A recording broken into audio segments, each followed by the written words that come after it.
Mga kababayan, kamusta po? Si Kamanong po, nagbabalik na naman po muli para po magkomento po sa inyo dito po sa Tambayan mga kababayan.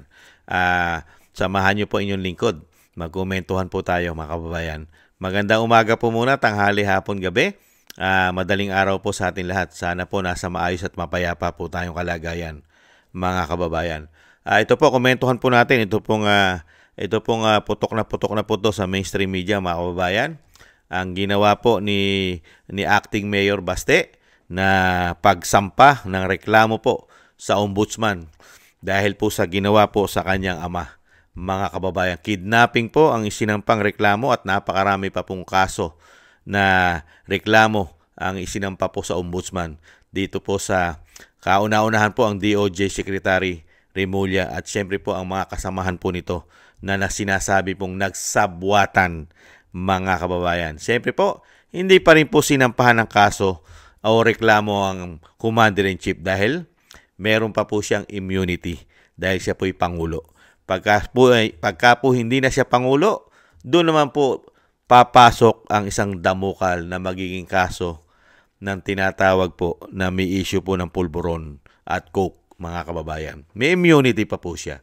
Kaya ito po mga tambay, ang sinampang reklamo po ni Acting Mayor Baste sa ombudsman. Pakinggan po natin ang balita at komentuhan natin. At siyempre, may sagot din po dyan ang DOJ Secretary Remulla sa kinaso po sa kanya sa ombudsman o reklamo. Pakinggan po natin.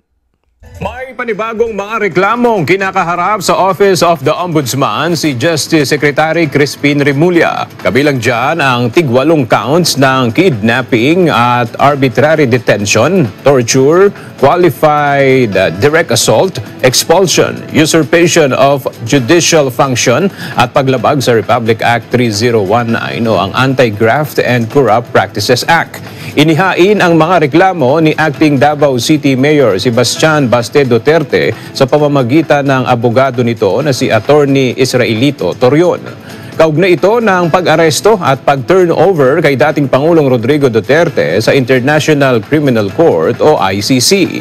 Kasama din sa mga inirereklamo si DILG Secretary John Vic Remulla, Defense Secretary Gibo Teodoro, Secretary Eduardo Anyo, dating PNP Chief Romel Francisco Marbil, Marcos Lacanilao at Police General Nicolas Torre III.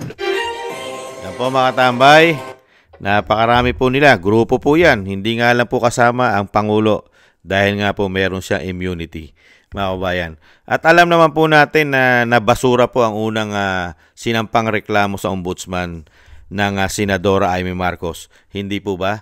Dahil nga po gusto pong maging ombudsman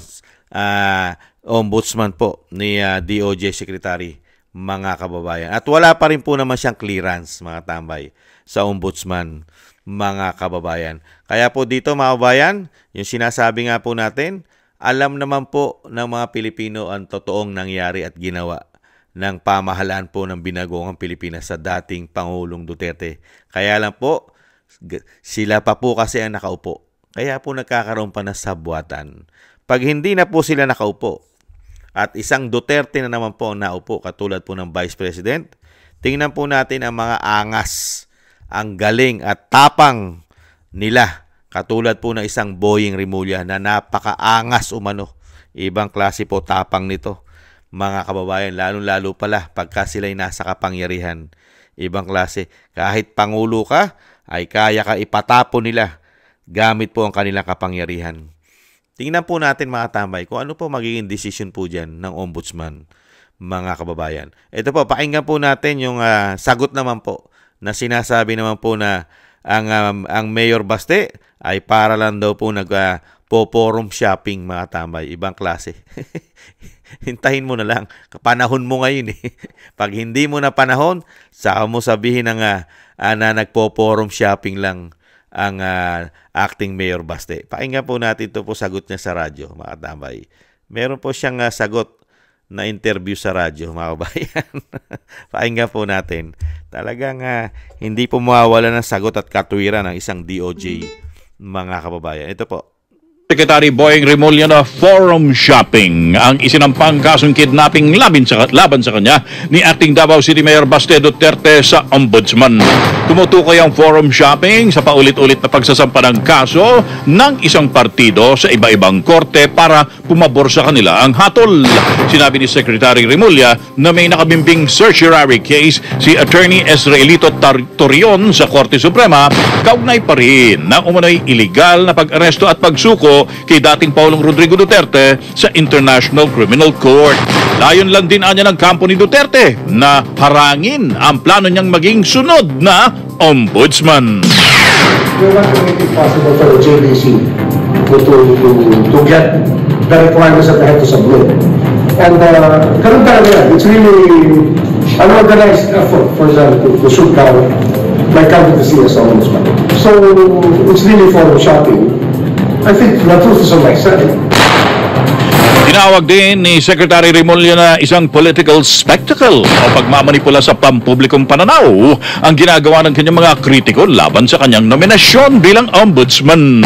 Sa ngayon, wala pa siyang clearance dahil nakabinbin pa ang motion for reconsideration na inihain ni Senadora Amy Marcos na isa sa mga kailangan dokumento para mapabilang sa shortlist ng Judicial and Bar Council. Kabilang din sa inireklamo sina Interior Secretary John Vic Remulla, Police Brigadier General Romel Marbil, Police Major General Nicolas Torre III at iba pang matataas na opisyal ng gobyerno. Yan po mga tambay. Siyempre po mga tambay, inasabi daw po, mga kritiko pa sinisisi mga tambay. Hindi lang po si Acting Mayor Baste ang ayaw na maging ombudsman ka. Tanungin mo ang majority ng Pilipino kung gusto kang maging ombudsman secretary. Ibang klase ka. Ibang klase kang humawak at magpatakbo ng justice system. Lalo-lalo po kung magiging ombudsman ka pa. Aba, kung yung mga pamilya Duterte, napopolitika na. Napopolitika na sa administrasyon na ito. Magiging ombudsman ka pa.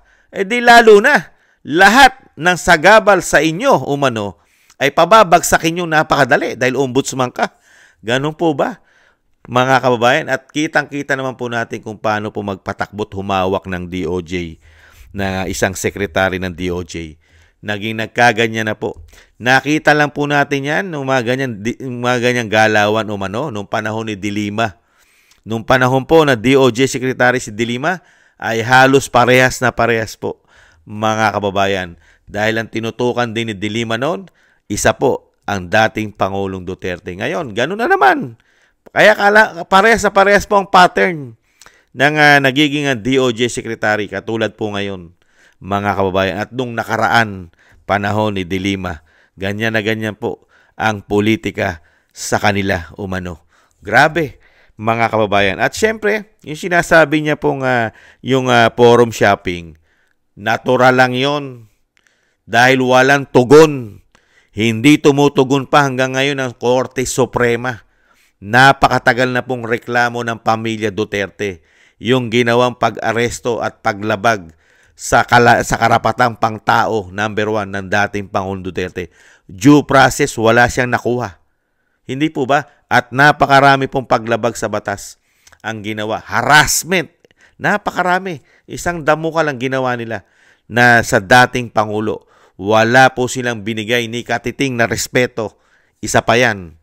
Walang respeto at siyempre po ang proseso ng batas ay hindi nila sinunod sa dating Pangulong Duterte. Saan ka ba naman nakakita? Isa kang Pilipino, natural born Pilipino ka. Naging commander-in-chief ka pa. Biglaan ka na lang pinatapon na wala ka man lang, hindi ka man lang pinagpaalam sa korte man lang sa Pilipinas. Ni wala man lang court decision na sige, idalin nyo na yan. Wala man lang, isang DOJ secretary lang ang nagpahayag at isang pulis na si Torre nagbasa ng warrant of arrest sa cellphone. Tamang proseso ba yan? Ibang klase kayo. Kaya yung sinasabi ni DOJ secretary, mga kabayan, na yan forum shopping lang. Natural lang yun. Dapat nga isampahan ka pa ng reklamo sa ibang pwede kang reklamuhan o sa ibang pwedeng magreklamo pa ang pamilya Duterte. Hindi lang sa ombudsman, at sa Korte Suprema, hindi lang, dapat sa lahat pa ng korte, ireklamo kayo kung po pwede at kung maaari. Hindi po ba? Dahil sa ginawa nyo kawalang hiyaan sa dating Pangulong Duterte. Nangyari lang kasi ang lahat dahil na kayo ay nasa kapangyarihan.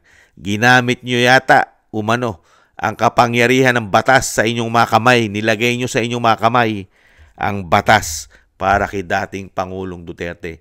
Hindi po tangat bobo ang dating Pangulong Duterte. Isa po siyang abogado rin, isang piskal, hindi po ba? At isang dating Pangulo. Hindi po siya tanga at bobo na katulad ninyo, na nagsama-sama kayo at nagpaagago na kayo dahil sa interest ninyo na wala na o hindi na mawala sa inyo ang tinatamasa ninyong kapangyarihan ngayon. Hindi po ba? Pamumulitika. Kaya tama po yung ginawa ni Mayor Baste na talagang kondinahin at magsampa ng reklamo. Dahil yung ginawang reklamo po ni Senadora Amy Marcos ay hindi po natin alam kung anong klase po yun. Kung anong klaseng reklamo po yun. Dahil una-una, yung sitwasyon po at yung pagkatao rin po ni Senadora Amy Marcos ay napakahirap din pong 100% paniwalaan. Dahil una-una, siya po'y kadugo. Kadugo po siya ng kanyang kapatid na Pangulo. Isa po siyang Marcos. Mahirap pong magtiwala ng 100% sa mga galawan, kilos ng isang Amy Marcos. Alam naman po natin, sa kanya nagmula ang lahat.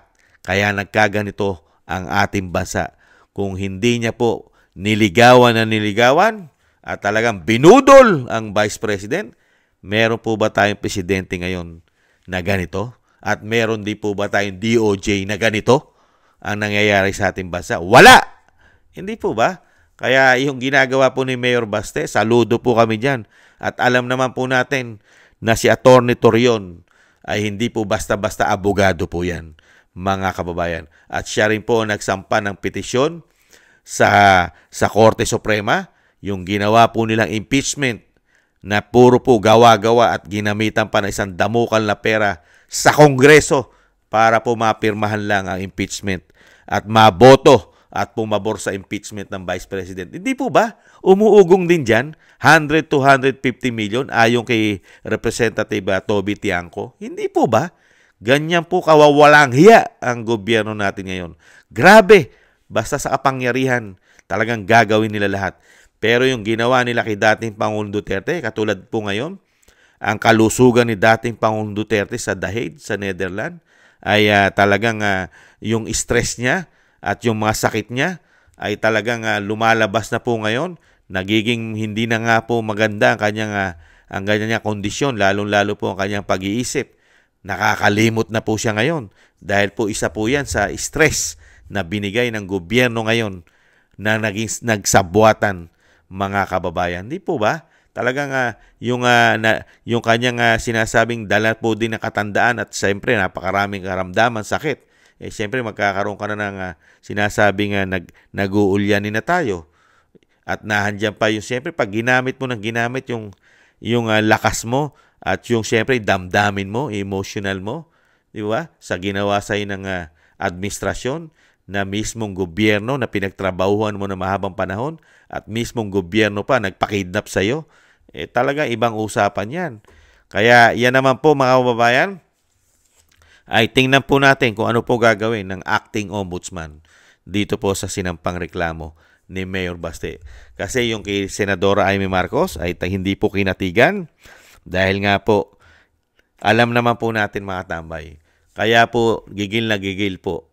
Gigil na gigil po si Ombudsman, si DOJ Secretary Remulla na maging ombudsman. Hindi naman po tayo tangat bobo. Alam naman po natin ang layunin nila. Lalong-lalo po yung nasa taas, yung sinasabing commander-in-chief nila. Alam naman po natin ang galawan nila. Kaya po gustong-gusto't pipilitin nila maging ombudsman po yan, mga kababayan. Hindi po ba? Isa pong layunin yan ay papagsakin ng mga Duterte, ang Vice President at mga Duterte at mga kaalyado po ng Duterte. Isa pong layunin nila yung umano. Hindi po ba?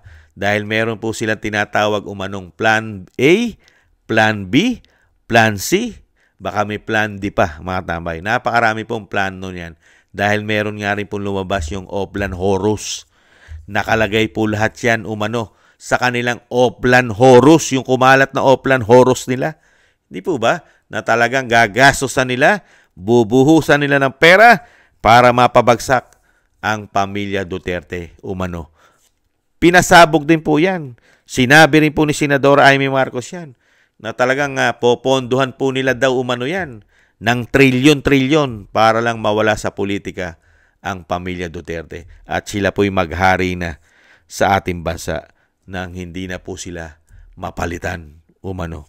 Yan po mga tambay, huwag po nating paniwalaan ang isang DOJ Secretary na akala mo kay linis-linis na lingkod bayan.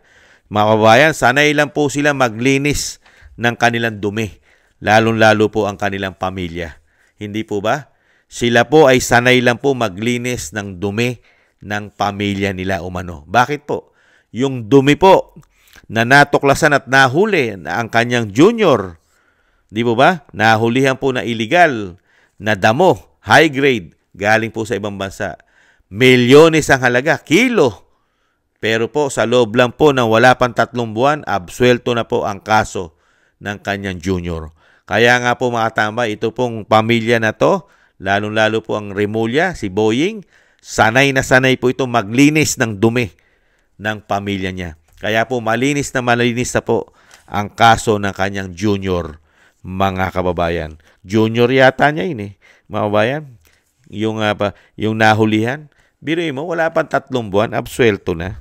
Ibang klase. Illegal na damo, high grade, unbelievable. Kaya po, tapos gagawin mo pa ombudsman yan. Ibang klase yan. Para tayong nagbigti dyan. Wala na bang matinong ombudsman para po ipalit sa dating ombudsman Martires? At tanging si Boying na lang po ba? Mga kababayan, mangyayari naman po talaga yan. Pag hindi po yan napigilan at nabigyan po ng clearance po yan, si Boying, sigurado po yan, ombudsman po yan. Dahil lang mamimili po ang kanyang boss na tinatawag na weak umano at may issue pa ng pulburon at coke umano. Ganyan po mga kababayan. Tingnan po natin. At hindi naman po titigilan yan. Hindi naman po titigilan yan nila Atty. Torion. Nandiyan pa sila Atty. Topacio na po pwede pa rin po magsampa ng kaso sa kanya o sinasabing reklamo sa ombudsman, mga kababayan. At kay lakas-lakas pa magsabi ng forum shopping dahil meron na rin daw po siya reklamo sa Korte Suprema. Ano pakialam mo? Gusto ka ireklamo dahil yung pamilya ngayon na nagsasakripisyo at nagsasaper sila sa sama ng loob sa ginawa ninyo. Di ba? Sino matutuwa sa ginawa ninyo sa buwatan para ipatapon ng dating Pangulong Duterte? Di ba? Tapos ang kapal ng pagmumukha mo, lakas ng loob mo magsabing forum shopping dahil meron ka ng reklamo sa Korte Suprema. Napakabagal nga ng solusyon at desisyon ng Korte Suprema. Dito sa inireklamo ng pamilya Duterte sa ginawa nyo kidnapping Hindi po ba? Nauna pa nga yung ginawang desisyon doon sa Vice President. Di ba? Samantalang kailan lang po yung impeachment ng Vice President. Di ba? Sa bagay, hindi po natin malaman kung bakit po pinagtatagal po ng Korte Suprema yung desisyon po. Kung kakatigan po ba ng Korte Suprema ang reklamo po ng pamilya Duterte. Malalaman po natin yan kasi napakatagal na po Marso, anong buwan na po ngayon? 6 na buwan na po. Di ba? Setyembre na. Wala pa rin pong desisyon ng Korte Suprema doon po sa reklamo ng pamilya Duterte sa ginawa pong kidnapping at hindi nakakuha ng due process ang dating Pangulong Duterte. Bakit po kaya napakabagal po ng desisyon nila dito po sa pamilya Duterte at sa dating Pangulong Duterte? Nakakalungkot po ang nangyayari po sa ating bansa, pati po sa ating judicial. Nakakalungkot. Yan po mga tambay, sana po hindi magtagumpay. Sana hindi po magtagumpay ang isang Boying Remulla na maging ombudsman, mga kabayan. Sana po, napakahirap po maging ombudsman yan. Dahil nakita na po natin kung paano magpatakbo ang isang Boying na isang politiko, mga kababayan. Dala-dala niya po ang pagiging politiko umano. Kahit po gawin mong DOJ Secretary at Ombudsman, nandiyan pa po. Nasa puso niya na talaga ang pagiging politiko, mga kababayan, umano. Maraming salamat po sa gusto po ng ating Tambayang Makabayan sa YouTube at TikTok at ganoon din po sa mga subscribers po natin. Maraming salamat po at sa patuloy po nagsusubscribe, maraming salamat po sa inyo. Mabuhay po kayong lahat.